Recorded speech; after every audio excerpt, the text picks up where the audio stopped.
Well, afternoon, Jules. Yeah, the weather's played quite a part in the last week. No great surprise, I suppose. The Isle of Man and the TT. I might Yes. have a look at what we call the best kept secret in MotoGP, the Aragon Grand Prix. Start with the TT, I suppose. The two main talking points, as I say, no great surprise. The weather and Yeah. Hickman's crash was Oof. uh, terrific that he got away, obviously injured, but not worse. Wasn't it great to see him, pictures of him in the paddock so quickly after that crash? And that was, I mean, as well, I suppose, if we just look at it from the spectacle point of view, the man who we thought was most likely to give Michael Dunlop and others a hard time this year was Peter.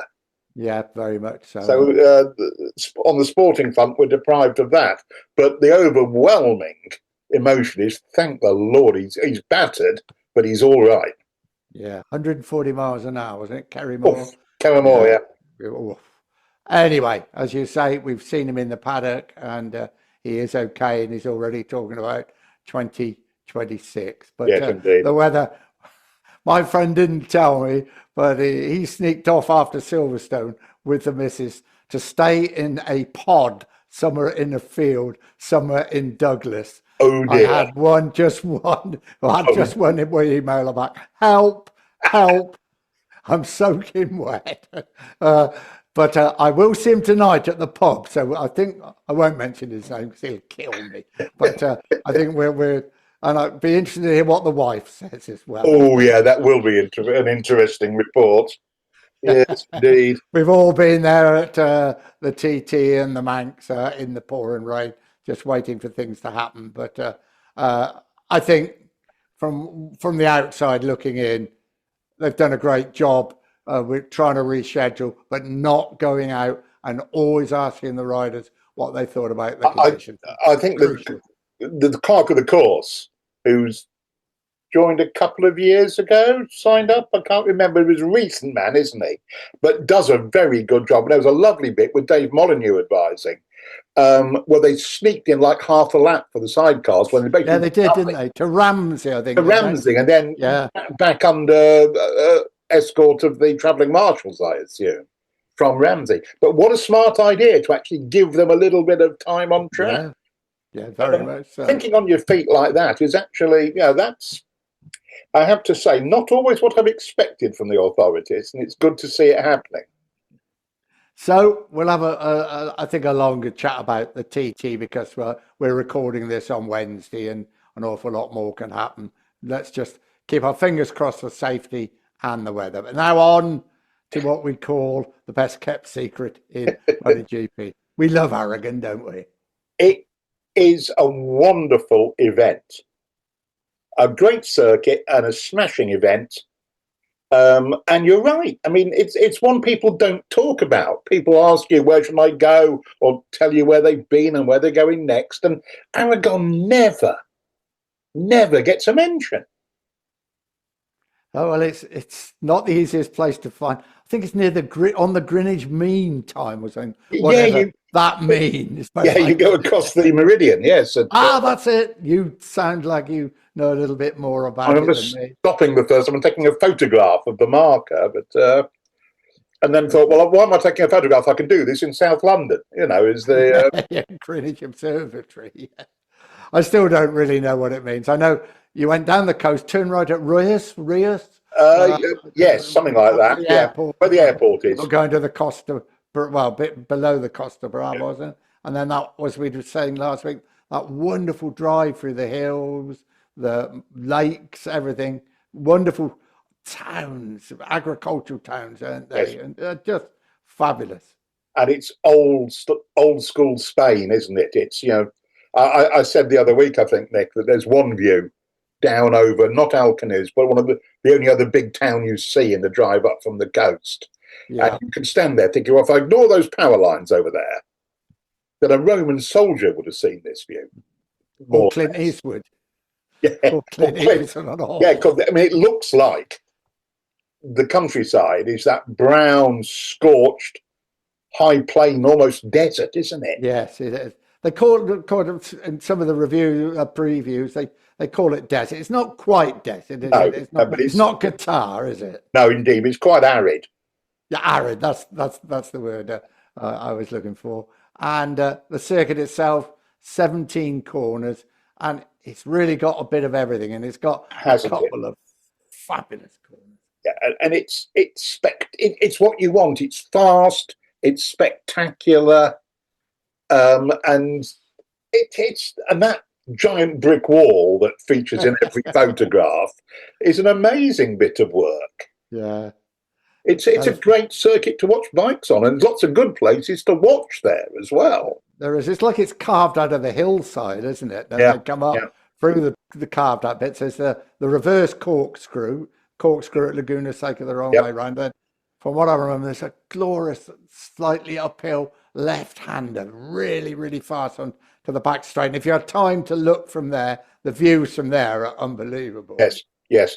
And I always remember. I mean, standing in the car park, which is below the paddock and before the back straight, yes? And we used to park up the end of the straight end. And going down there with Keith Hewan, who I was working with at the time, and watching them hammer down the straight. Because they come out of the little bus stoppy thing, don't they? The left That's hand. it, yeah. And just pile on the coals, and you can watch a Moto Grand Prix bike accelerate to its top speed, which is pretty impressive. And the really impressive thing was back then, when everybody hit that aerodynamic wall, that's it, boys. The Ducati would keep going forward for that extra second or two or three. It showed you the extra, and it's a square law we're in here. That was so much more power pushing that Duke through the air than the other stuff. Yeah, I think the straight's nearly a kilometre long, and I think so. What I remember, it was a bit longer at one time. They cut it shorter because it was so fast going into that final series. I don't think the Grand Prix ever used the full length. Ah, right. Superbikes did. Yes. But Grand Prix took the left, as you say, a chunk of real estate before into that. They brake and go down a couple of gears, don't they? And do a few gears, and then start that uphill sweep back to the main straight. Brave braking into that left hand at the end of it. Yeah, some brave braking there we've seen throughout the years from them all. Yeah. Is it a race people should go to? And you said the best kept secret, and it's a good label. Yeah, but don't tell any. Oh, we've done it. I was going to say, don't tell anybody. Yeah. I mean, the trouble is, you said there were no hotels. No, there's not. No, accommodation is a problem, and camping, or if you've got a camper van, that is, I would say. And there's a lot of people do that. There's a big camper van park there, and there's a beautiful lake there where the circuit is, isn't there? Yes. And that first year, Casey Stoner won, didn't he? On the Ducati. Yeah, that was 2010, wasn't it? The first, because it was at this track. We should never have gone there.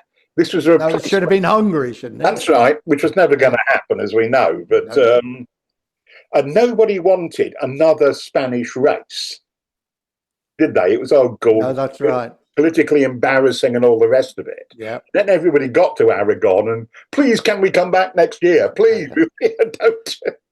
I remember the local police, the chief of police, who I think lost his job in the end, got so many people booked for speeding that I think Erta made a complaint. Said it was just, it was Christmas for them because they'd never seen so many people, I think, that part of the world on the roads. And of course, Stoner was on the 800 Ducati. It was still the 800 era, wasn't it? In 2010, the first one, it would have been, yes. Yeah. And he came back next year and did it again, but on the Honda. That's right. That's right. And the 800s compared with what the 990s, I always thought, might be ignorant, my technical ability is not one to put a tick by, but was it just that they thought the bikes were getting too quick? They wanted to slow them down, slow the lap times down? That was definitely part of the thinking, wasn't it? Yeah. That, even Loris Capirossi, I remember saying, I think at Barcelona, that we're going too fast down the end of the straight. Well, if Loris Capirossi's saying that, then there is an issue here. And it's the perennial problem with the motorcycles outgrowing the track. Yeah. And we'll shrink them down to 800s. And yes, what happened? They went faster because they go around the corners faster. Because basically they built super 250s rather than big monsters. What is the answer? I don't know. Take loads more fuel out the tank, take a speed out the gearbox. But slowing them down is pretty difficult. Yeah, because they find a way of going quicker, don't they? Yeah, unless you get really radical. Yeah, and that would take something away, wouldn't it? It would. It absolutely would. I mean, the trouble is you end up with a couple more chicanes than you want. Yeah.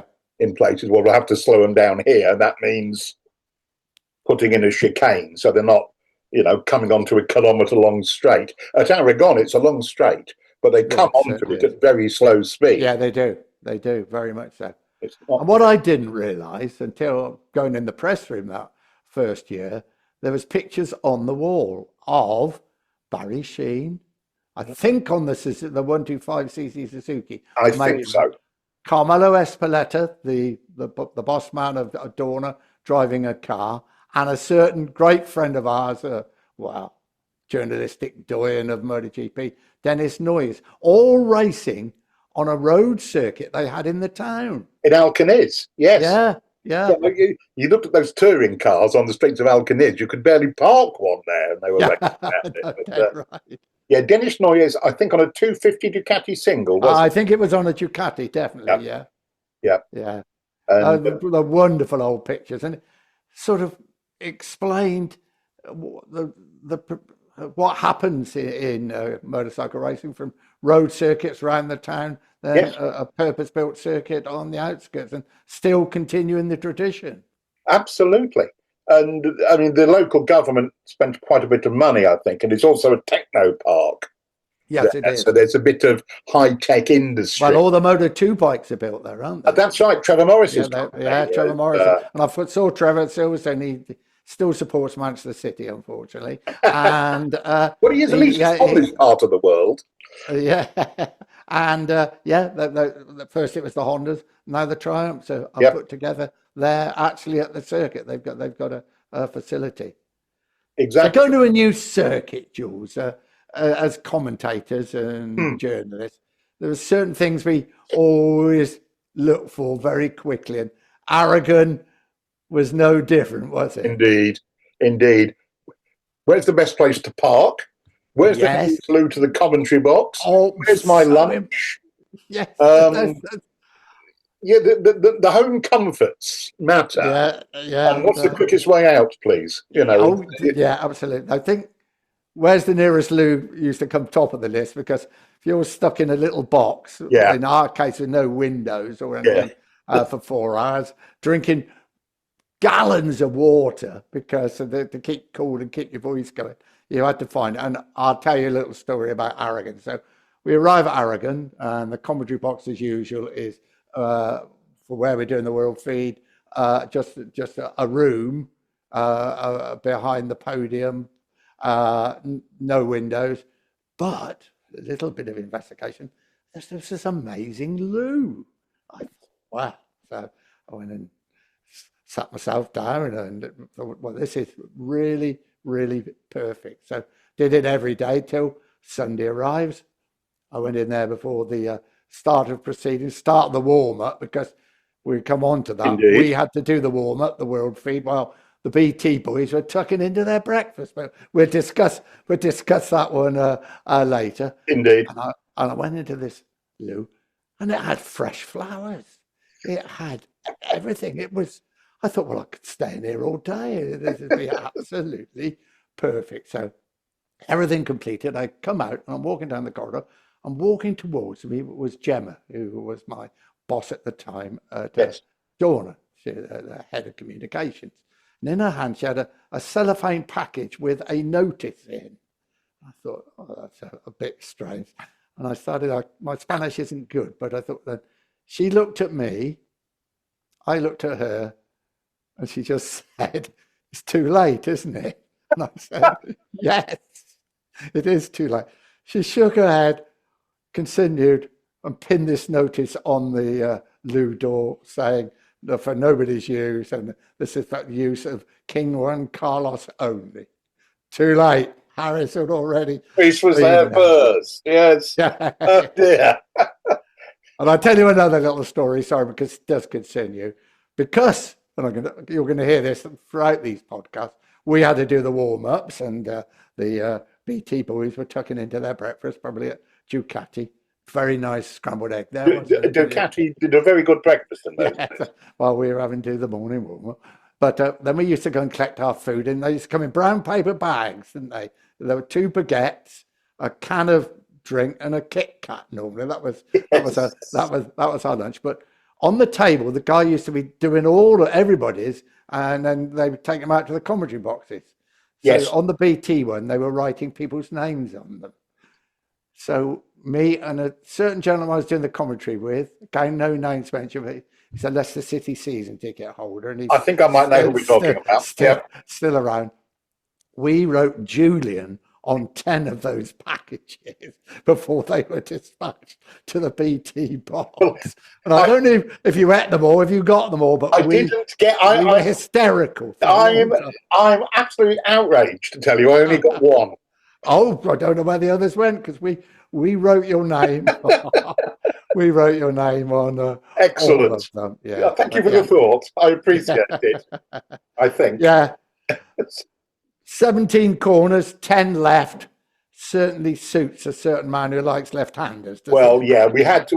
We've been waiting to get to the main man for Aragon. And we should point out as well that despite everybody thinking, and well, he is a Catalan, Marc Marquez, but he's not a Barcelona boy.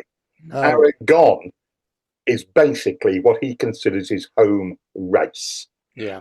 The area, Alcanism, are most like the town he's from. Yeah. You know, and it was the first place. You remember one of my standard cliches, every race is a home race for Valentino. Yeah. Even in Spain or Japan. And the first place I noticed there was a change of colour going on was Aragon. And hang on, that grandstand's sort of reddy orange, not yellow. And it was we're starting to see those, 73 flags and what have you. And it's a left-hander, you say, Nick. So yeah, he's the man on those. There's been some super races there. And also the weather can just, I do remember there were spots of rain one year, and I think Rossi had crashed, but Marquez and Pedrosa, who were teammates then, were leading, and they stayed out. They took the gamble, and they both went down in separate crashes at turn 1. And I think probably Jorge Lorenzo won the race, but I forget. So it just, you can get a few spots there sometimes. Yeah, because Marquez won. He won on Moto 2 in 13, and his first race victory was 16. And that was a run, there followed a run of 4 wins.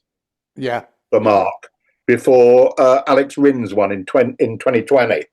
And of course, last year was the first win for Mark since the accidents and the That's right. Well, over 1,000 days, wasn't it? Over 1,000 days. Yeah, since the last win. But yeah, it's gonna if he stays aboard, he's going to be a difficult man to beat round there, isn't he? I'm thinking I'm going to put a bet on that he's going to do the doing, which is leading every session, with the possible exception of Sunday morning warm-up, but it might be a bit cold, and not give anybody else a shout. You know what Mick was like. You know better than most people what Mick was like. Yeah. Would never willingly let anybody else think for a millisecond that they might have a chance to beat him. No. From the moment you drove in the paddock. Exactly. Yeah. It was Start counting your points up for second place. Yeah, And Mick was the king of. He never said anything as crude as "which of you guys is going to come second." No. But the whole attitude, the demeanour, the outrage if someone was making him work a bit harder than he wanted to, like when Simon Crafar was on pole in Assen. Yeah. And there was a minute to go in the session. They got a red flag. So effectively, they went back out to do a super pole. You know, it was the flyer, it was the outlap on one flyer. And Mick took pole position off Simon in that one lap session. And he didn't talk to Simon in any kind fashion for about 2 years, according to Simon, because Mick blamed Simon for making him, Mick, take risks with his health and safety. Yeah. And he was furious. Absolutely. Mick furious, and being the media manager for the Rothmans Honda team, I had to deal with a few times with Mick being furious. Usually with me, to be honest with you. Yes. We didn't hit it off at the start. We're great pals now. But, Yes. he thought I supported Wayne Gardner too much, and perhaps he was right looking back. Yeah. But Well, there we go. Well, Wayne was the incumbent. Oh, he certainly was, yeah. Oh, And this was the apprentice coming up, and he didn't want to beat him, did he? He didn't want to be beaten. Same country as well. Good Lord, I can't imagine a more difficult PR job, man management wise, to deal with. Mick wasn't easy. He knows now as well. When I ever speak to him, we hoot, we laughed at some of the things. I think the angriest I've ever seen him, and I wasn't actually at the race, and that's another story, was in Brno when his teammate Alex Crevier followed him the whole race. Yep. Mick knew what was going to happen. Mick knew, and then as they come up the hill, that's the left and right, isn't it? He went past him at the left and right and won the race by 300ths of a second. Mick was not amused. Yeah. I did that race live for the BBC radio, but I wasn't actually at the race. I was in the studio in London watching it, and they didn't have a timing screen. Oh. The trouble was, I didn't know who had won.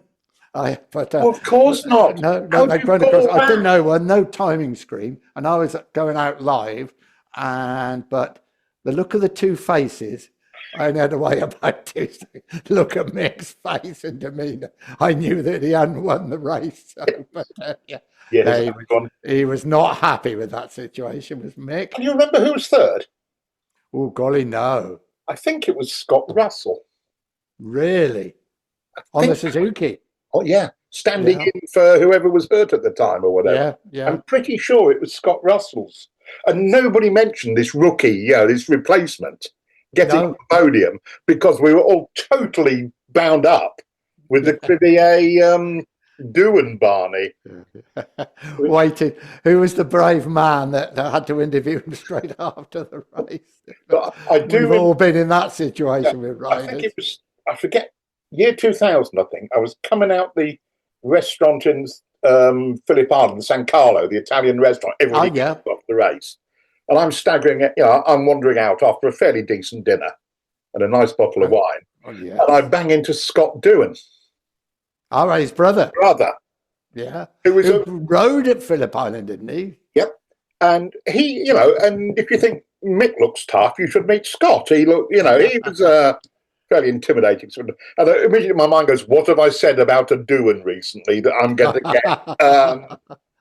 And all Scott did was say that Alex Crivier deserved it last year. He put in, and it was the first time I'd heard the Australian phrase, he put in the hard yards. Yeah. And I thought that was a really, really nice way of summing it up. Alex looked at Mick and he copied Mick and he tried to do what Mick did. What the hell else are you supposed to do? Yeah. And of course, Mick had the big crash at the beginning of the season. That's right. So first Spanish, golly, we didn't realise at the time, did we? The first Spanish 500 Premier Class winner when he won in Assen in 92. Because that was the year that everybody crashed and Mick broke his leg. In practice and qualifying, yes. And then the first Premier Class win for a Spanish rider of the World Championship. Little did we know what lay ahead? Did we? Oh, there's a novelty: a Spaniard winning in 500. Yeah, no, yeah. I remember I couldn't pronounce his name properly when he won the race in Assen. Criville, yeah. Because to be honest with you, I didn't really know an awful lot about him because all the major riders had either crashed out in the race, Schwantz and a few others, and then of course Mick Dunn and another number of others crashed in qualifying, didn't they? Well, I think Schwantz crashed in qualifying, didn't Was he? it qualifying? Yeah, yeah. But I think Barros, yeah, a lot crashed anyway. Yeah, because Barros should have won it, and he ended up in That's right. Yeah. Schwantz had crashed with Lawson. I think that was on the Friday then, of course, in Yeah, it was. Yes, that's right, because the race was on Saturday. And Alex Crivier picked up the pieces. Yeah. Then of course, he was a former 125cc world champion as well, Yep, which I often forget, to be honest. Yeah. The youngest ever, I think, at the time as a world champion on the Hota Cobas, the JJ Cobas. Yeah. So he was, he was working for Antonio Cobas, one of the great design engineers. Oh, very much of motorcycle racing, Yeah. And he was good on a 125, he was good on the 250, and he was pretty damn useful on a 500 as well. Nice.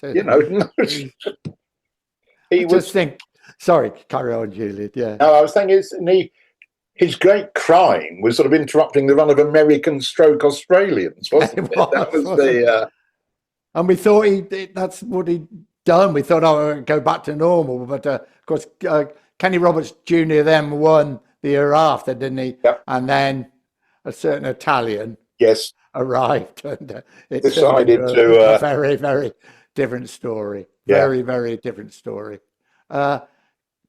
Talking to riders at the right time, I made the one big mistake.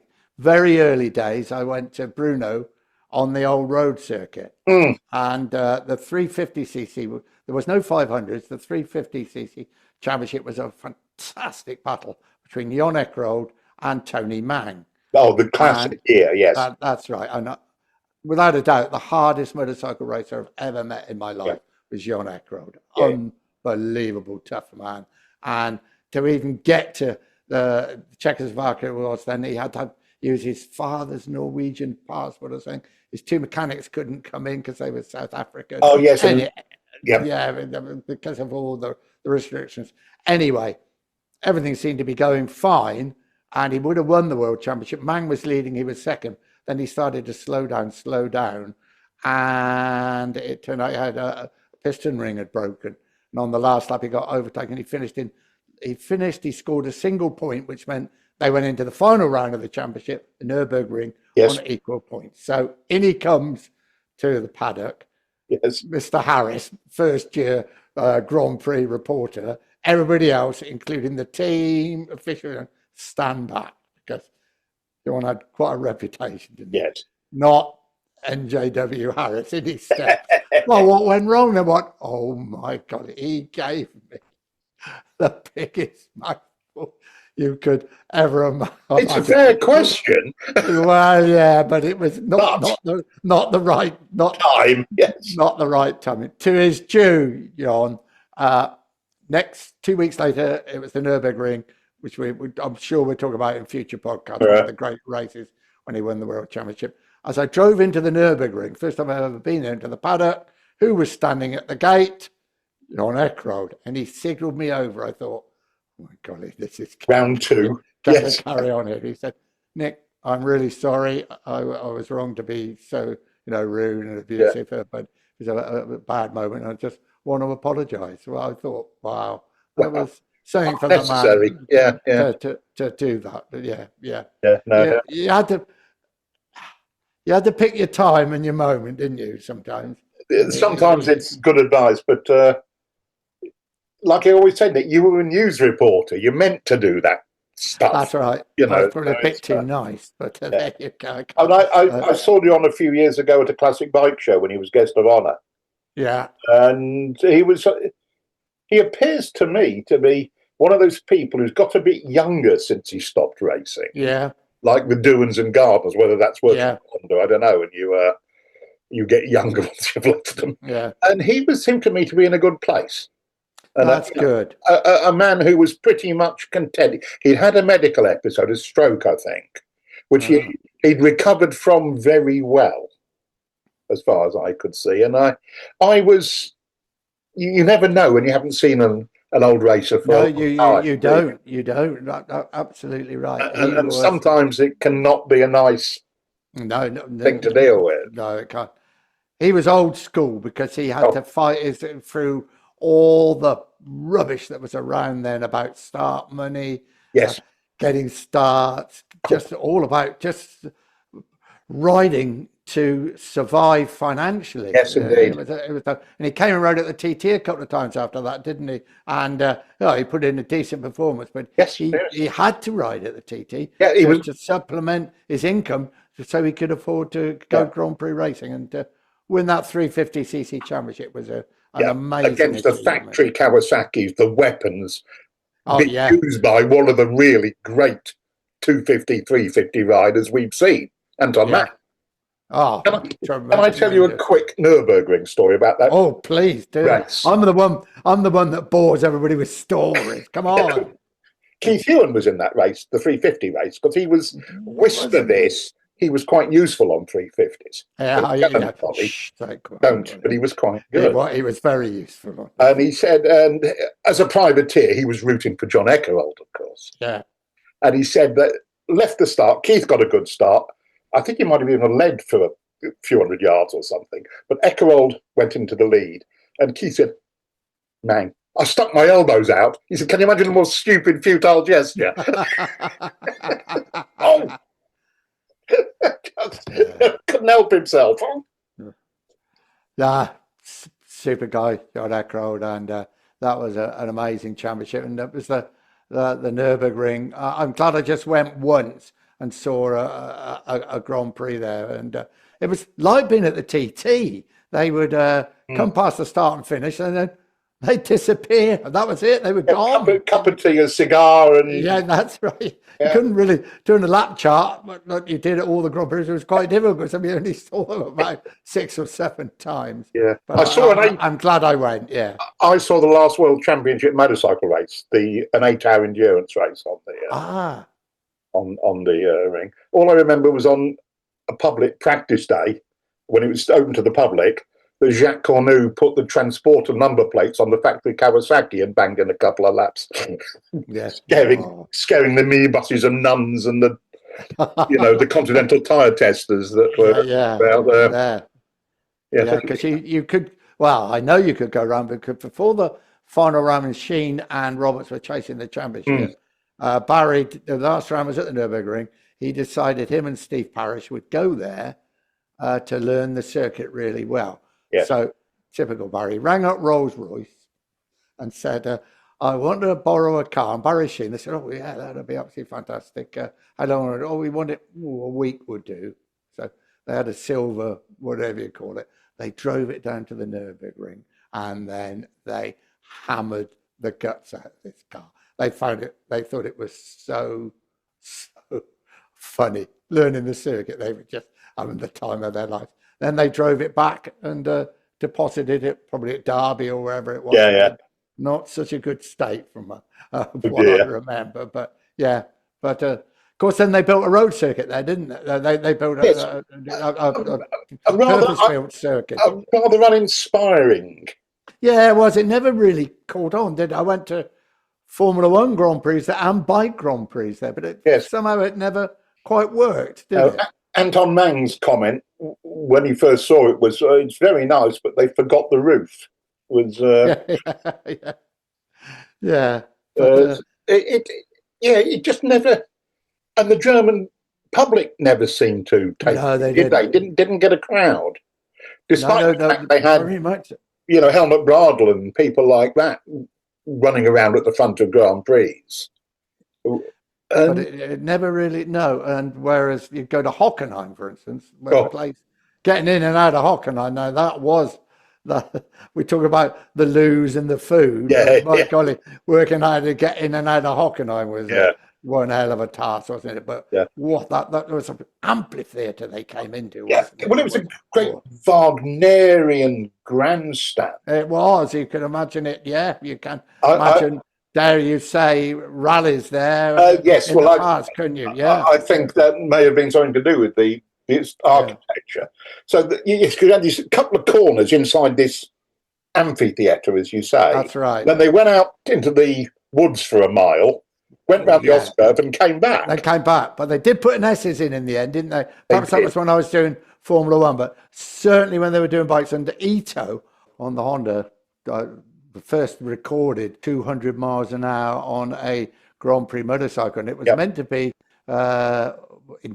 fuel injected, Well, or that's what they say. But funnily enough, I won't mention somebody's name, but it was actually in the team at the time.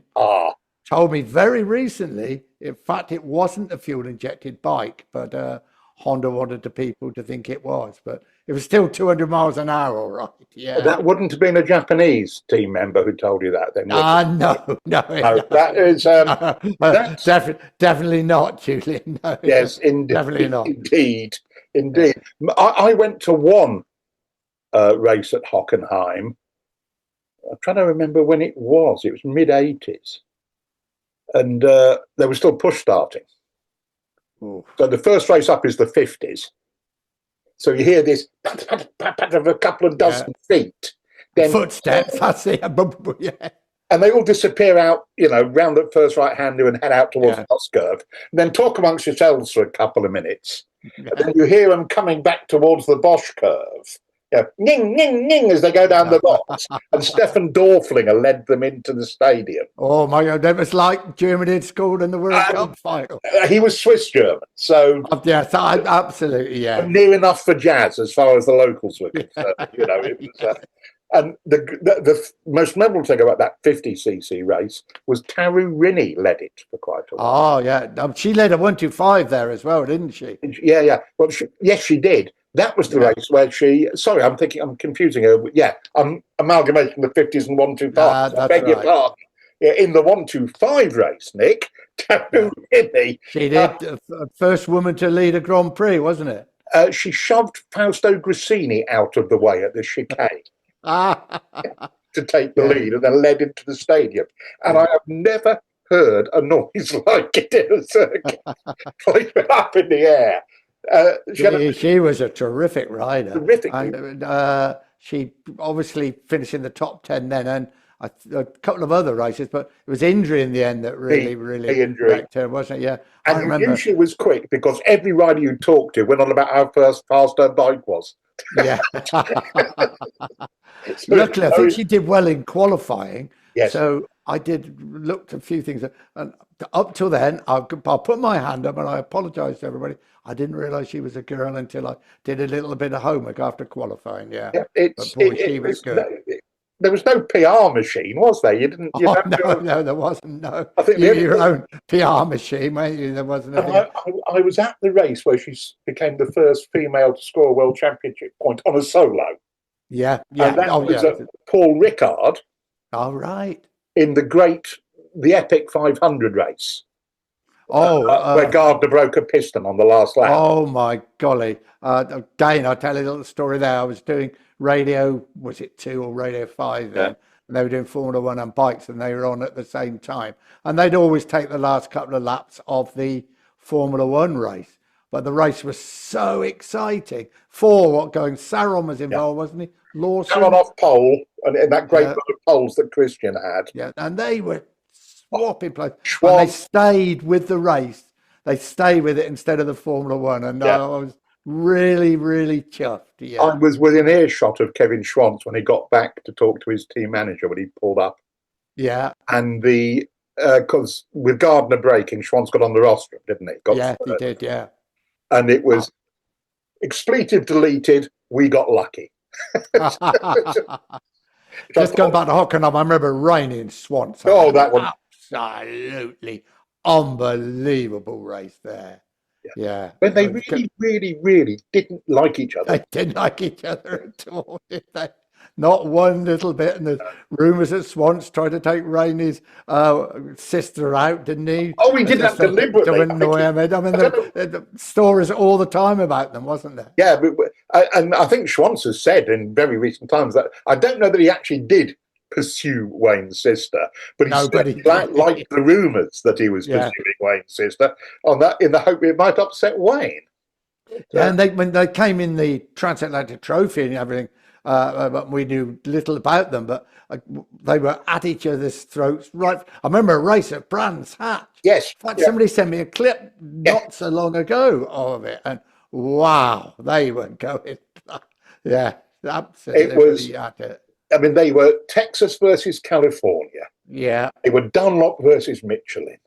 yeah, They were Suzuki versus Honda. You know, they had so many reasons yeah. to dislike. The main one being they were the two fastest blokes, and you know that was. They were in America, and then they took it.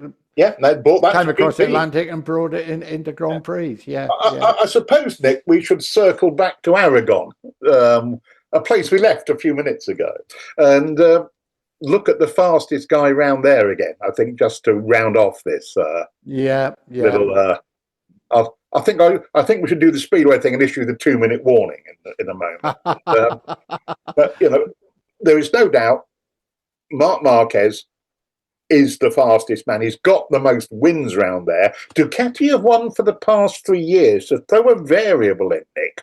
With the last 2 races, when Ducati didn't win, shock horror, you've got to say that if anybody, any other manufacturer lays a glove on Ducati this weekend, then the landscape has changed, hasn't it? Yeah, it has, and it stands.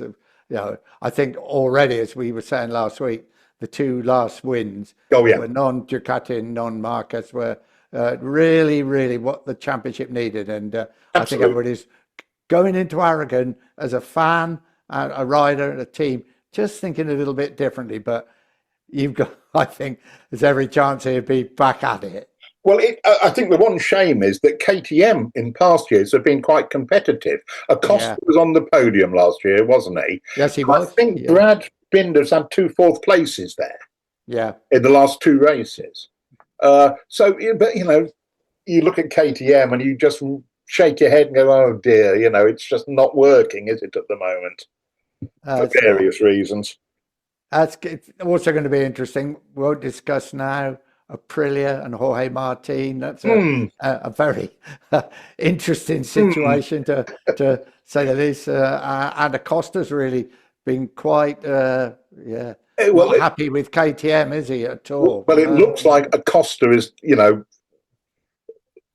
he's now basically saying publicly, you know, I'm not going to hang around and wait to be. I need the tools now, which sounds to me like an invite to the lawyers to start getting stuck into the contracts, you know. And I mean, but you know, KTM's new owners or controllers is the Indian company. It is. Whose sticker was on the bike.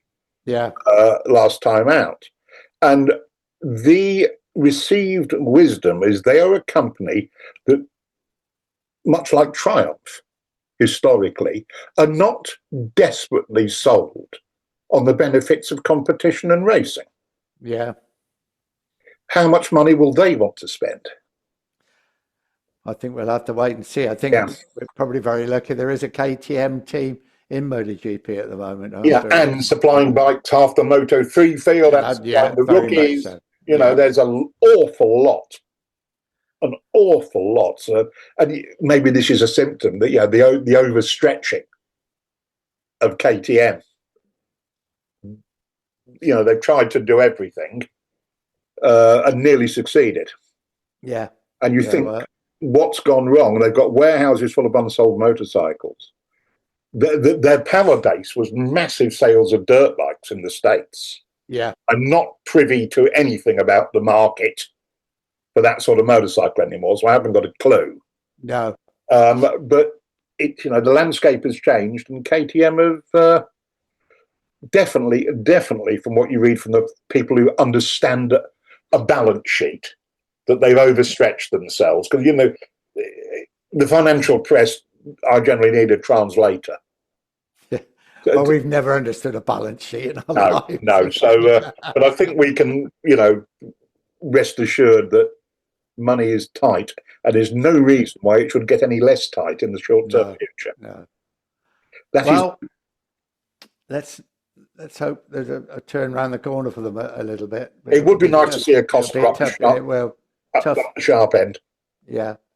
And next week, I think we'll have a little chat about the TT. I think it would be wrong to talk any more about the TT. This is recorded on the Wednesday afternoon, and there's plenty more races to come, plenty more weather to come as well. Well, I'll find out about my mate, and he's sleeping in the pod with a very unimpressed wife. Don't worry. We're all off to the pub tonight. We always go motorcycle night at the pub on a Wednesday night, and I'll get the full facts.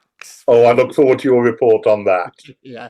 And I think next week we'll start thinking about Mugello's coming up. Well, yes.